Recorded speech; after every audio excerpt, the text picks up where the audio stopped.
Hello everyone, welcome back to my channel, or welcome if this is the very first time that you are joining me. Some of you may remember, if you've been around long enough, that in August 2019, Kelly Bear started a tag called Top 5 Decks I Cannot Live Without. It was really popular, everyone was doing it, I did it, and I thought today it would be fun to revisit that, but maybe not in exactly the way that you're expecting. So we've all done fairly recently Only 10 Decks, the tag that Katie Flowers started, and that is very similar. It's a very, very similar concept to Only 5 Decks. So I'm not going to do that again. I'm not going to do the only 5 decks that I now can't live without, because they're not really going to be any different. What I'm going to do instead is actually revisit the 5 decks that were on my list, talk a bit about them, and then I'm going to do a But If I Had To deck. And that is a deck that could replace this deck out of the decks that I own if I had to give it up for some reason. Hopefully it'll be fun and people will find it interesting, but let's see how it goes. So the very first deck that I talked about in that original video was the Everyday Witch deck, which is probably not a surprise for a lot of people even now. This deck is so popular. Sorry, I hit the tripod and I'm wobbling a bit. Not everybody loves it, and I get that, but people who use this deck or who try this deck do tend to love it. They do tend to fall in love with it, quite often unexpectedly. It is very twee, it's very, worst witch kind of style. It's cute and kitschy, and I love it. I just love it. It's really stereotypical with the hats and the cats and the bats. No, there are no bats. I don't know where I was going with that. It's very RWS inspired. For me personally, the reason why this made it into my top 5 decks I cannot live without, and also made it into my only 10 decks as well, is because it's my OG, right? It's the deck that I had other decks before it. I had the Robin Wood before I had this one. I had the Cosmic Tarot before I had this one. But this was like the first time that I sat down with a deck and I started to work with it. And I found less and less that I was relying on books and keywords and reading other people's interpretations. And I was really beginning to understand how I connected with the stories in each card. And it was like something just clicked in my brain and tarot suddenly began to make sense. And I really, really loved working with it. I really loved working with it. I'm probably never going to get rid of this deck. If it gets to a point where it's so battered that I can't use it anymore, I'm probably going to get another copy, because I don't think it's one that I'll ever put aside. It is already pretty battered. It's a bit, like, I don't know how well you can see that, but it's a bit bent out of shape because it gets used a lot. And it's Llewellyn cardstock, so it's not the sturdiest cardstock in the world, right? But yeah, it's such a good deck. I mean, what can I say about this deck that hasn't already been said? So if I did have to give this deck up for whatever reason, the deck that I have in my collection that probably for me in my brain is the closest to this one is the Modern Witch Tarot deck by Lisa Searle. This is obviously the connection. My brain is making the simplest connection possible, because that's what brains do, right? We look for simple connections. We like that. I like that. You might not like that. I like that.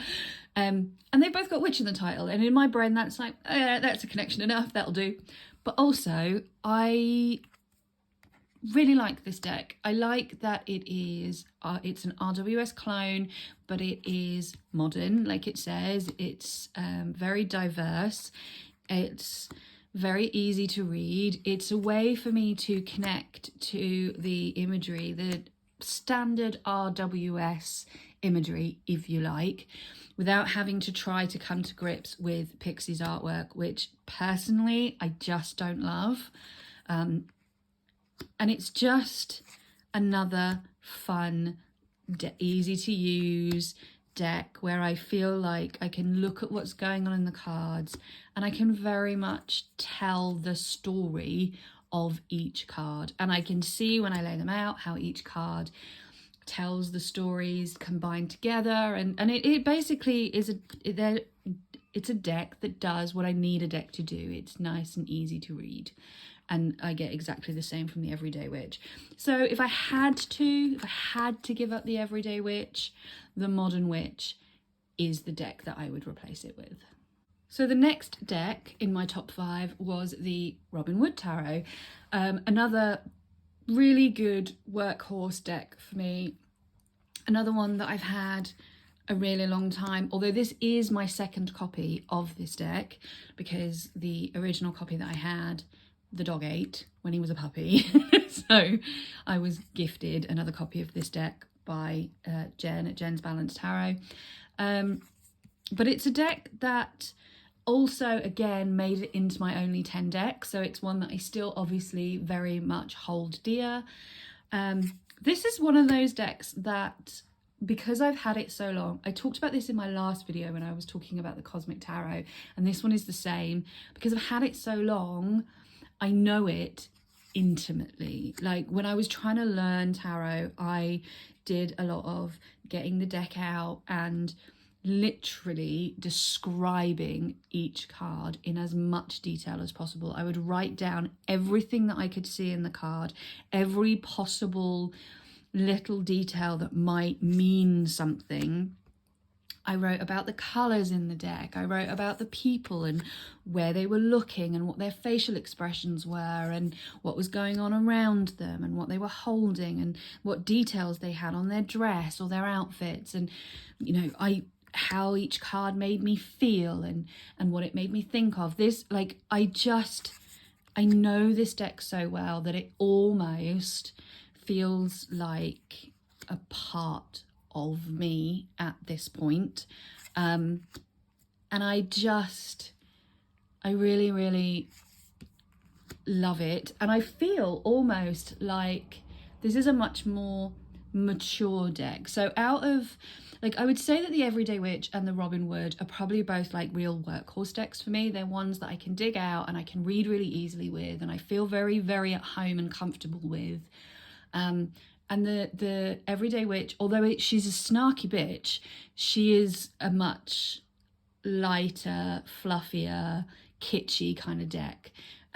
Feels very young, whereas this deck to me feels more mature and just like a little bit more comfortable and sure of themselves and comfortable in their own skin kind of vibe.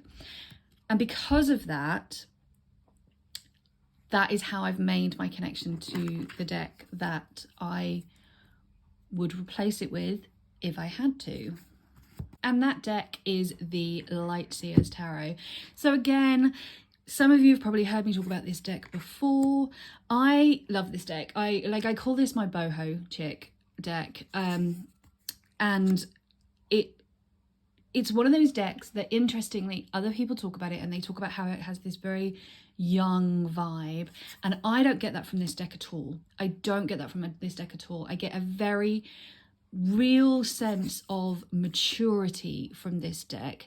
It really feels like somebody who has grown into themselves in a way that is beautiful and authentic and real and isn't just, trying to fit in. They embrace every aspect of themselves, and they're right up there at the forefront saying, this is who I am, I'm comfortable with who I am, I'm not pretending to be something that I'm not, and take me or leave me kind of thing. And I don't know why I get that vibe from this deck, I just do. And I feel like I've kind of been on that my own journey to that point as I've matured. I'm going to be 40 soon, and I'm kind of reaching that point where that's how I feel. Like this is this is who I am, and I'm comfortable with that. I'm finally comfortable with that. I don't feel like I need to be something else to fit in. I don't feel like I need to conform to society's standards of what's normal. Take me or leave me kind of thing. And so I really love that deck for this, and that sense of maturity that I get from the Lightseers is similar to what I get from the Robin Wood, and that's why if I had to live without the Robin Wood, I feel like I could easily replace it with the Lightseers. Next up, we have the Deviant Moon. Now, this didn't make it to my only 10 decks, so clearly I've reached a point in my tarot journey where I feel like I could live without this deck, because I didn't think of it when I was thinking about my only 10 decks. Oh my god, I literally said the name of the tag and then completely forgot what it was. But I think, had I done that tag a little bit differently, or had I thought about things a bit differently, I might have included this one. This one is the deck that I personally shadow work with, and I dig into the sort of darker, dirtier, scarier, uncomfortable parts of my psyche. And I know a lot of people don't use it for that, and you know, there's talks about what is a shadow deck and does a shadow deck have to be dark and blah blah blah.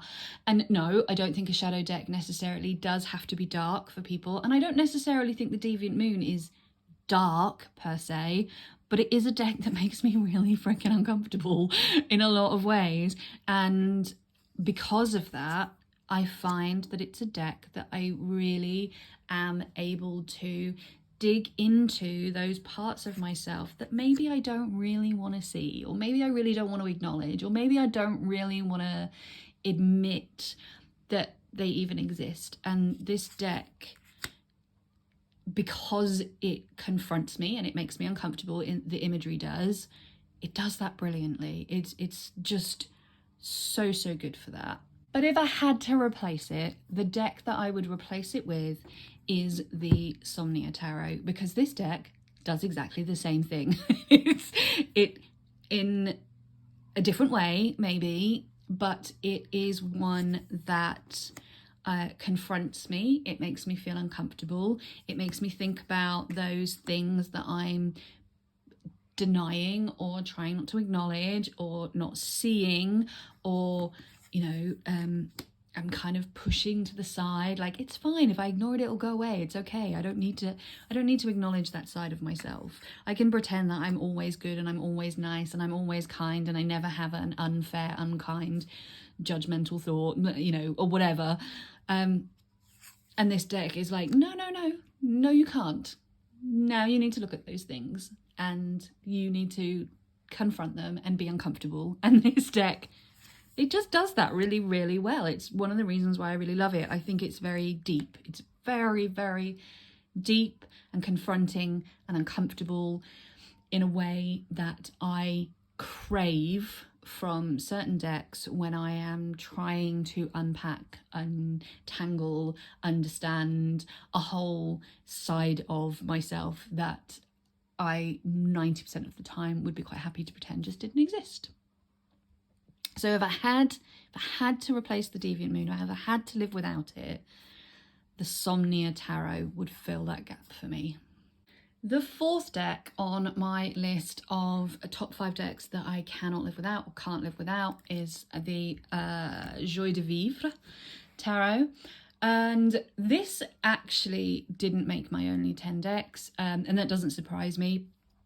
The main reason that this deck made my list originally is because of how I came about owning this deck.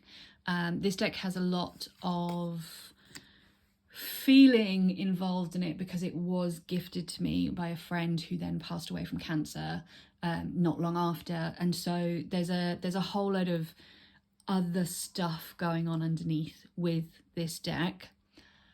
Having said that, this is probably my sunshine deck. It's a deck that is really warm and loving and gentle and just fun, you know, joie de vivre, joy of life, right? It's very joyful. It's just a really nice deck to work with. And I do have a few decks actually that when I look at this deck from that perspective could fill that kind of joyful, playful gap.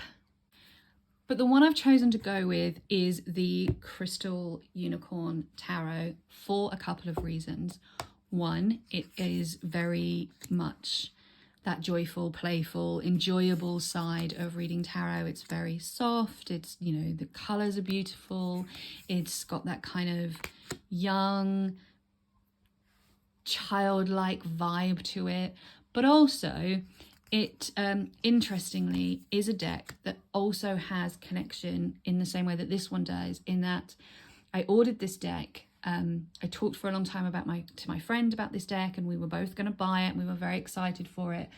And the deck actually arrived the weekend. So she passed away on the Monday and the deck arrived the weekend, not the weekend at the end of that week, but the weekend after. So like almost 2 weeks later, the deck arrived, and I was going to an event with friends who had known her where we were going to share, like we were going to talk about tarot and, you know, spend the day outside in the sun and drinking and just celebrating her. And this deck arrived on that morning, and I took it along with me. And so it really holds that, even though it's not in any way directly connected to her, it holds a lot of memories in that it was the very first deck that I kind of pulled out and played around with in a circumstance that was very specifically dedicated to her, which I realise now I'm rambling and this probably makes sense to no one but me, but my brain makes spurious connections between things. And I think everybody's brain does, but there we go. So yeah, I think there were so many decks that I could have picked, because I do like that kind of cutesy vibe that I think the Joie de Vivre has. It does have that cutesy vibe. But if I had to replace the Joie de Vivre, I would replace it with the Crystal Unicorn Tarot. The very last deck on my 5 decks I cannot live without was the Alice Tarot. And again, this one made it into my top 10, my only 10 decks. So again, I still feel very strongly about this deck. I have very strong feelings about it. This is one that I don't read with a hell of a lot, and it isn't necessarily a favourite in terms of actually getting decks out and using them. But if you have been here before, if this isn't your first time visiting my channel or meeting me, then you'll probably have some inkling of my Alice obsession. And so it will be no surprise that I was desperate for this deck. This deck was on my wish list for such a long time. Before I even contemplated joining TarotTube, I was coveting this deck. It was a deck that I thought I would never own. I would never be able to own. And I snapped it up. It's the most expensive deck I own. I've paid more money for this deck than I've ever paid for another deck in my life. And even though I don't use it a huge amount, it is one that I will never part with, ever, unless I'm made to, which is the whole point of this video. But I do, I really appreciate the thought in this deck, and I really appreciate all the different characters. I appreciate that it's got that kind of real Alice storybook vibe in it, with things coming out of the borders of the cards and stuff. It's just, you know what, it's just a really, really joyful deck for me, because it combines 2 things that I really, really love, and that is Alice in Wonderland and the tarot. But if I had to live without it, the deck that would replace it really wasn't a difficult choice, and that was Tarot in Wonderland, the Llewellyn deck, because basically I would just be replacing an Alice deck with an Alice deck, right? And the Tarot in Wonderland, I actually use more. I find that it reads easier for me. It's one that I'm less worried about damaging or bending, or, you know, it's mass market. So if I break a card, or, you know, I lose a card, or the dog eats one, which he doesn't really do anymore, but you never know, then it's easy enough for me to replace. I can chuck it around, I can riffle shuffle it with no concerns.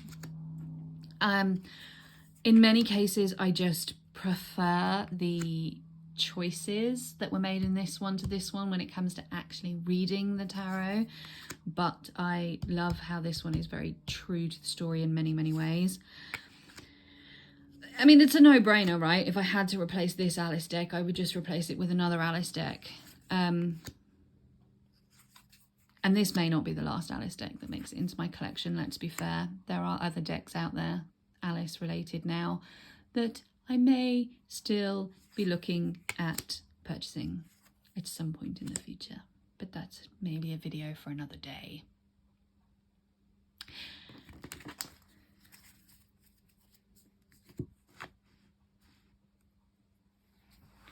So there you go. That is my revisit of the top 5 decks I can't live without, but if I had to. I'd be really interested if you made this tag originally and if you were willing to revisit it. I would be interested in hearing how you might replace those decks out now. Or if you haven't made this tag before, but you want to join in, then I would love to see again your top 5 decks and what you would replace them with if you absolutely had to. Leave me any comments, let me know what you thought about this video, and I will see you all very soon for another one. Take care everyone, and lots of love. Bye bye.